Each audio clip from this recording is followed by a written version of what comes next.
Hello dear students, welcome to KSM tutorial. आज आम नवम श्रेणी माध्यमिक व्याकरण बहिर तृतीय अध्याय समासर अनुश्रेणी नंबर 1 रु 14 जाए आलोचना करिबा।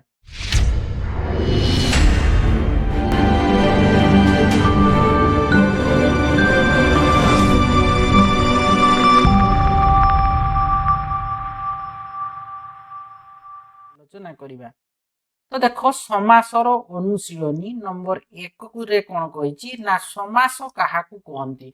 तो देखो ता उत्तर लिखिबो समासर संज्ञा कोन ना परस्पर संबंध थिबा दुई बा ततोधिक पद को एक पद रे परिणत करी संक्षेप रे प्रकाश करिबा को समास कहंती। 2 नंबर क्वेश्चन रही विग्रह वाक्य काहाकू कहंती। तो देखो ता उत्तर लिखिबो विग्रह वाक्यर संज्ञा कोन ना समास अंतर्गत पद मानकर परस्पर संबंध जानिबा पई जे वाक्य गढ़ा जाए ताहाकू विग्रह वाक्य कहा जाए और विग्रह वाक्य को व्यास वाक्य बा समास वाक्य बोली मध्य कहा जाए। तापर देखो 3 नंबर क्वेश्चन रही समस्य मान पद काहाकू कहंती। तो ता उत्तर लिखिबो समस्य मान पदर संज्ञा कोन ना जेउ पद गुड़िकर मिश्रण रे समस्त पद गठित हुए ताहाकू समस्य मान पद कहा जाए। तापर देखो 4 नंबर क्वेश्चन रही पूर्व पद प्रधान समास गुड़िकर नाम लेख। तो देखो ता उत्तर कौन लिखिबो ना पूर्व पद प्रधान समास गुड़िकर पूर्व पद प्रधान समास गुड़िकर नाम है अव्ययी भाव समास निषेधार्थक बहुव्रीहि समास एवं दिगु समास। 5 नंबर क्वेश्चन रही उपपद काहाकू कहंती। तो उत्तर लिखिबो 5 नंबर उपपदर संज्ञा कोन ना केतेक पद निर्माण करिबा पई धातुर पूर्व रे आउ एक पद जोग करा जाय ताहाकू उपपद कहंती। तापर देखो 6 नंबर क्वेश्चन रही उपमेय काहाकू कहंती। तो देखो ता उत्तर लिखिबो ना उपमेयर संज्ञा कोन ना प्रकृत वस्तु बा जहा विषय रे तुलना दिया जाए ताहाकू उपमेय कहंती। तापर देखो 7 नंबर क्वेश्चन रही निम्नलिखित समस्त पद गुड़िकर व्यास वाक्य सह समासर नाम लेख कहिछि। तो कौन सब पद अछि देखो घर मुहा अछि तंत बुणा अछि मनोरुचा जन्मांध प्रजातंत्र हंसडिंब अनाबिल अंतेवासी पाद पद्म रेलगाड़ी देशांतर दंपति दशानन आजीवन ये जो पद समस्त पद रही पद गुड़ाकर आम व्यास वाक्य सह समासर आम नाम लिखा ये जो समस्त पद गुड़िकर लगे तो गोटे गोटे पद तार आम व्यास वाक्य लिखा और तार समासर आम नाम लिखा। तो देखो फास्ट आम लिखा कौन ना घर मुहा। तो ये पदटार व्यास वाक्य सहित तार समास। तो देखो एटा होची पद समस्त बोले पद है कि पद तो पद देदेव लिखिदेव तापर व्यास वाक्य लिखिदेव तापर एठी कोन लिखिदेव समास साइड। तो देखो घर मुहा ये जो आमर पद थिला ताको व्यास वाक्य कले कोन हबो ना घर को मुहा। तो ये समास कोन देखो कु लागिची ता माने ये द्वितीय तत्पुरुष समास घर मुहा घर को मुहा द्वितीय तत्पुरुष समास। तापर देखो कोन अछि ना तंत बुणा। तो देखो एई पदटीर जदि आमे व्यास वाक्य बाहर करबा कोन हबो ना तंत बुणा माने होची तंतरे बुणा है कि बा तंत द्वारा बुणा। तेणु ये जेहेतु रे द्वारा एगुड़ा होची कोन तृतीय तत्पुरुष समास। तापरे कोन अछि देखो ना मनोरुचा। तो ये मनोरुचा को यदि आमे कहबा कोन हो मनोरुचा ना मन को रुचे जिए है कि मन को रुचे जिए से होची मनोरुचा। तेणु उपपद तत्पुरुष समास। तापर अछि कोन देखो ना जन्मांध है कि तो ये पदटीर व्यास वाक्य एवं तार समास लिखबा। तो देखो जन्मांध तामाने कौन सी होची जन्मरु अंध ता व्यास जन्मांध को यदि व्यास वाक्य में करे कोन हबो से पदटी को ना जन्मरु अंध। तो ये समास कोन हबो रु लागिची माने ये पंचमी तत्पुरुष समास बुझियला। तापरे कोन अछि देखो तापर अछि देखो प्रजातंत्र हैला कि ई पदटीर व्यास वाक्य एवं तार हमें समास लिखिबा। तो देखो ये भी हो समस्त ये भी होची कोन पद प्रजातंत्र जो लेची ई पद माने कोन प्रजातंत्र ता माने कोन ना ये आम व्यास वाक्य कहले प्रजा मानकर तंत्र ता माने देखो मानकर लगी ये षष्ठी तत्पुरुष समास। तापर अछि कोन देखो हंस डिंब अछि। तो हंस डिंबटा को आमर व्यास वाक्य कहले कोन हबो हंस डिंब ना हंसीर डिंब। हंसीर डिंब माने कोन र लागला ता माने ये होची षष्ठी तत्पुरुष समास। तापर अछि कोन ना अनाबिल।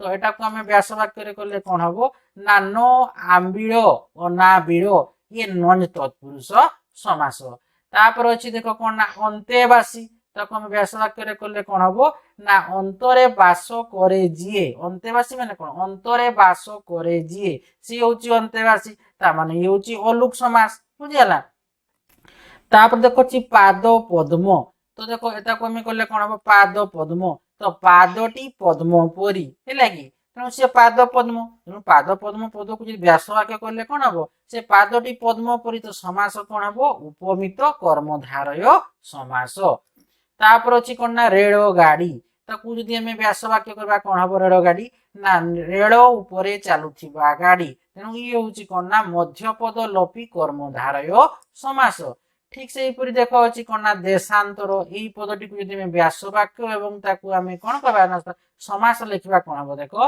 ना देशांतर तो देशांतर माने कोन अन्य देश हेला कि देशांतर तेणु सी होची कोन ना कर्मधारय समास तापर अछि देखो कोन दंपति ताकू हमें ई पदटी को जदि व्यास वाक्य रे करबा कोन हबो ना दंपति होची जाया ओ पति ता माने कोन हबो द्वंद्व समास हेला कि जाया ओ पति ओ लागि गला से द्वंद्व समास से गला तापर देखो कोन अछि ना हमर दशानन तो देखो दशानन को आमे कहले कोन हबो ना 10टी आनन जहारो तेनु आनन जहारो जहारो लागला माने से बहुब्री समास हे जिवो 10टी आनन माने 10टी मुंड जहारो आनन कहले कोन मुंड बा मस्तक 10टी आनन जहारो से हला कोन बहुब्री समास तापर अछि कोन ना देखो आजीवन এই পদটির ব্যাস বাক্য এবং সমাস লিখিবা তো আজীবন হচ্ছে কোন না জীবন থিবা পর্যন্ত তেণু মানে জীবন থিবা পর্যন্ত মানে সে হলা অব্যয়ী ভাব সমাস জীবন থিবা পর্যন্ত আজীবন সমাস হচ্ছে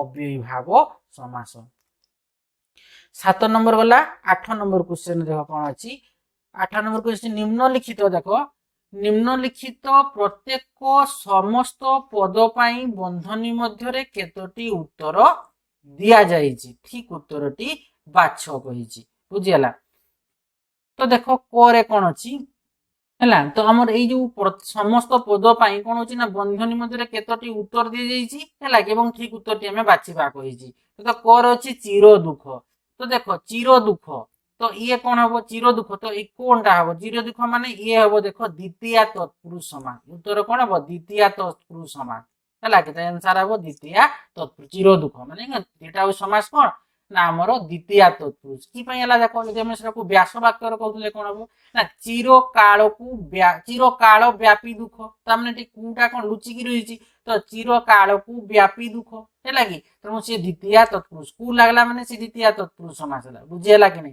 चिर काल व्यापी दुख तामने कोन चिर काल को व्यापी दुख चिर दुख तो समास कोन हला द्वितीय तत्पुरुष खर देखो अछि कन्या रत्न तो को समास हबो कन्या उपमान कर्मधारय हबो ना उपमित कर्मधारय हबो ना रूपक कर्मधारय हबो तेनु कन्या रत्नटा हबो कोन ना रूपक कर्मधारय समास तो देखो एटा कोन व्यास वाक्य रे करले कोन हबो ना कन्या रत्नटा हबो कन्या रूपक रत्न कन्या रत्न तेनु कन्या रूपक रत्न जेहेतु होउची तेनु सियाला रूपक कर्मधारय समास गोरे देखो अछि निर्भय तो देखो ता कोन अछि कोउटा हबो देखो दैछि ना निषेधार्थक बहुब्री नञ तत्पुरुष नित्य समास अछि तो देखो एटा को हमें करले कोन हबो तेनु ए जो हमर ये हबो निर्भयटा हबो निषेधार्थक बहुब्री ही समास हबो हेला कि ता उत्तर हला एटा होची तार आंसर हला कि निषेधार्थक बहुब्री निर्भयटा देखो व्यास वाक्य रे करले कोन हबो नाही भय जहार से हबो निर्भय तापर देखो घर अछि निघंच तो कोन अछि नञ तत्पुरुष निषेधार्थक बहुब्री अव्ययी भाव समास तो देखो निघंचटा हबो हमर अव्ययी भाव समास हेला एटा हबो तार निघंच अव्ययी भाव समास तो हम जदि व्यास वाक्य रे करूचे निघंचटा कोन होची ना अतिशय घंच हेला कि ता माने एठी नीटा कोन होची ना अव्ययी पद जोटा को हम तेनु ये होची अव्ययी भाव समास निघंच अतिशय घंच एटा नीटा होची अव्यय पद तापर देखो उमर अछि चंद्रमुख उपमान कर्मधारय मध्यपद लोपी कर्मधारय द्वंद्व तेनु देखो एई जे चंद्रमुखटा ये होची कोन ना उपमान कर्मधारय समास ये हबो आंसर उपमान कर्मधारय समास तो देखो चंद्रमुख माने कोन चंद्रपरी मुख बा मुखटी कौन ना चंद्रपरी बुझीगला तेणु सी ये कौन हो चंद्रमुखटा हूँ उपमान कर्मधारय समास। तापर देख 9 नंबर क्वेश्चन रे कौन कही ना बंधनी मध्य ठीक विग्रह वाक्यटी बाछ कही करे अच्छी देख घन श्याम तो ये कौन हम घन श्याम घन परी श्याम जे घन से श्याम तेणु घन श्याम हम कौन ना घन परी श्याम तेणु एनसार हम घन परी श्याम बुझीगला घन श्याम। खरे अच्छी देख भगारी हसा तो भगारी हसा देख कौटा हम ना को विग्रह वाक्यटा हम ना हसुवा भगारी भगारी जेते बेले हसे भगारी द्वारा हसा तेणु कौन हम भगारी हसा माने कौन हम भगारी द्वारा हसा तेणु ये हम राइट आंसर बुझीगला। तापर गोर अच्छी देख राजहंस है कि राजहंस कौन अच्छी ना हंस मानकर राजा हम ना राजा हंस हम ना राजा और हंस हम राजहंस ताने हम ये हंस मानकर राजा तेणु सी हूँ राजहंस तेणु ये हूँ राइट आंसर। घर देख अच्छी शूर्पणखा तो कौन अच्छी रावणर भौणी सूप परी नख जार सूप अटे नखा तो ये कौन हम ना सूप परी नख जार सी हूँ शूर्पणखा बुझीगला शूर्पणखा कौन सूप परी नख जार सी हूँ शूर्पणखा। तापर 19 देख प्रतिकूल ऑप्शन अच्छी सबकूल ए कूल से कूल पर्यंत ना गोर कूलर विपरीत तेणु ये कौन हम प्रतिकूलटा हूँ कूलर विपरीत ये विग्रह वाक्यटा ठीक है बुझीगला तेणु प्रतिकूल हूँ कूलर विपरीत सरीगला 9 नंबर 10 नंबर क्वेश्चन देख अच्छी एगुड़िकर समस्त पद कौन हम कही कि कोर अच्छी विगत होइछि पत्नी जार तेणु ये कौन हम ना विपत्नीक विपत्नीक विपत्नीक विगत होइछि पत्नी जार विपत्नीक। खर अच्छी देख चौपदर समाहार तेणु यहाँ कौन हम ना ये चौपदी हम चौपदी है तापर गोर अच्छी देख काको परी कृष्ण ताको लिखले कौन हम ना काको कृष्ण ये पदटा कौन है काको कृष्ण बुझीगला। तापर देख घर अच्छी कौन पद नर मानकर मध्यरे अधम तेणु ये आम कौन बाक्यवाक कौन हम नर मानक मध्यरे अधम जी सी नराधम नराधम। तापर 19 अच्छी देख पश्चात गमन ताकू आम कले कौन हम तार व्यासवाक्यटा कौन माने तार ये कौन हम पश्चात गमन तो कौन हम ना ये हम अनुगमन अनुगमन बुझीगला पश्चात गमन माने अनुगमन एगुड़ाकर सब है कौन सब गुड़ाकर समस्त पद पद गुड़ाक कौन हो विगत होइछि पत्नी जर विपत्नीक चौपद समाहार चौपदी काक परी कृष्ण सी काक कृष्ण हम नर मानक मध्य अधम नराधम पश्चात गमन हूँ अनुगमन। 11 नंबर क्वेश्चन देख कौन अच्छी ना निम्न रे दिया प्रत्येक धाड़ी भिन्न धर्मी शब्दटी बाछ कही कर अच्छी संधि समास समस्त पद सहार्थक बहुब्री तो भिन्न धर्मी शब्दटी किए हम ना ये हम संधि यहाँ हूँ भिन्न धर्मी शब्द संधि बुझीगला ये हम आंसर ये हूँ भिन्न धर्मी शब्द।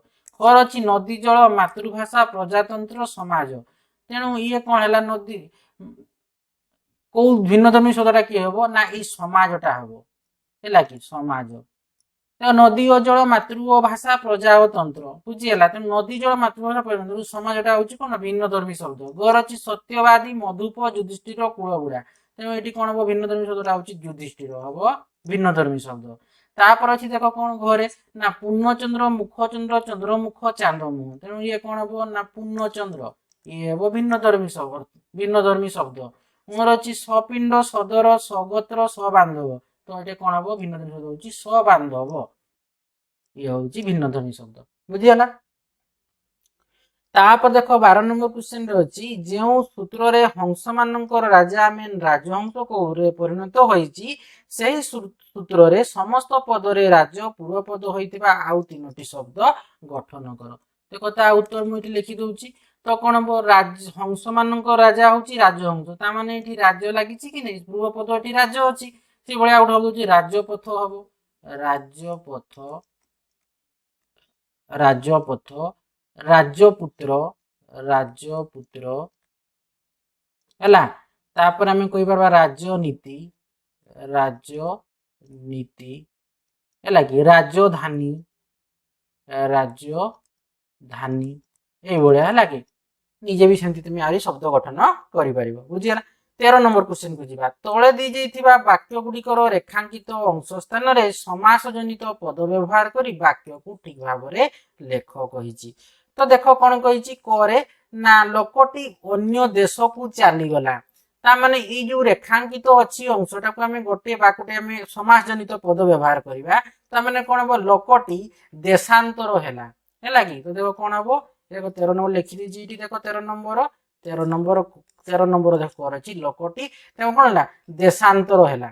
ଠିକ କଣ ହେଲା ଦେଶାନ୍ତର ହେଲା ଲେଖା ହେଲା ବୁଝିଗଲା। ଅନ୍ୟ ଦେଶକୁ ଚାଲିଗଲା ଗଲା ମାନେ କଣ ସେ ଦେଶାନ୍ତର ଦେଶ ଅନ୍ତର ହେଇଗଲା ମାନେ ଦେଶାନ୍ତର ହେଲା। ତାପରେ ଦେଖ ଖର ଅଛି ଲୁଣି ଅଟେ ଯେଉଁ ମାଛ ତାହା ପାଟିକୁ ସୁଆଦିଆ ଲାଗେ। ତ ଏଇ ଲୁଣି ଅଟେ ଯେଉଁ ମାଛ ତାମାନେ ଏଟାକୁ ଆମେ ଲୁଣି ମାଛ କହିପାରିବା। କଣ ହବ ଲୁଣି ମାଛ ବୁଝିଗଲା। ଲୋକଟି ଅନ୍ୟ ଦେଶ କଣ ଦେଶାନ୍ତର ଏଟାକୁ ଆମେ କହିଲେ କଣ ନା ଦେଶାନ୍ତର। ଲୁଣି ମାଛ ତାହା ପାଟିକୁ ସୁଆଦିଆ ଲାଗେ। ଲୁଣି ଅଟେ ଯେଉଁ ମାଛ ତ ଏଟାକୁ ଆମେ କଲେ କଣ ଡାଇରେକ୍ଟ ଗୋଟେ ଆମେ କଲେ ସମାସ ଜନିତ ପଦ ବ୍ୟବହାର କଲେ କଣ ହବ ଲୁଣି ମାଛ ତାହା ପାଟିକୁ ସୁଆଦିଆ ଲାଗେ ବା ଲୁଣି ମାଛ ପାଟିକୁ ସୁଆଦିଆ ତାହାଟା ବି କାଟିଦିଅ। ଲୁଣି ଅଟେ ଯେଉଁ ମାଛ ତାହା ଲୁଣି ମାଛ ପାଟିକୁ ସୁଆଦିଆ ଲାଗେ। ତ ଦେଖ ଲେଖିଛି ଲୁଣି ମାଛ ପାଟିକୁ ସୁଆଦିଆ ଲାଗେ। ଲୁଣି ଅଟେ ମାଛ ଯାହାର ମାଛ ତାହା କହିଛି ହେଲା କି ତାମାନେ କଣ ଲୁଣି ମାଛ। ତେଣୁ ଲୁଣି ଅଟେ ଯେଉଁ ମାଛ ତାହା ମାନେ ଲୁଣି ମାଛ ପାଟିକୁ ସୁଆଦିଆ ଲାଗେ। ଘରେ ଦେଖ ଅଛି ସ୍ତ୍ରୀ ସହିତ ଅଛନ୍ତି ଯେଉଁ ହରିବାବୁ ସେ କାଲି ପୁରୀ ଯିବେ। ତ ଏଟା କଣ ହବ ତ ଏଇ ସ୍ତ୍ରୀ ସହିତ ଅଛନ୍ତି ହେଲା କି ତ ମାନେ କଣ ହବ ଯେଉଁ ତ ଏଟାକୁ ଆମେ କହିବା କଣ ନା ହରିବାବୁ ସ୍ତ୍ରୀ କ ପୁରୀ ଯିବେ। ସ୍ତ୍ରୀ ସହିତ ଅଛନ୍ତି ମାନେ କଣ ଏଟାକୁ ଆମେ କହିପାରିବା ଯେଉଁ ମାନେ ସସ୍ତ୍ରୀକ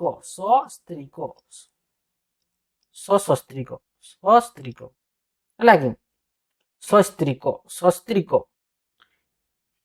ସ୍ତ୍ରୀ ସହିତ ଅଛନ୍ତି ଯେଉଁମାନେ କଣ ସସ୍ତ୍ରୀକ ସିଏ କଣ ହବ କାଲି ହରିବାବୁ ସସ୍ତ୍ରୀକ ପୁରୀ ଯିବେ।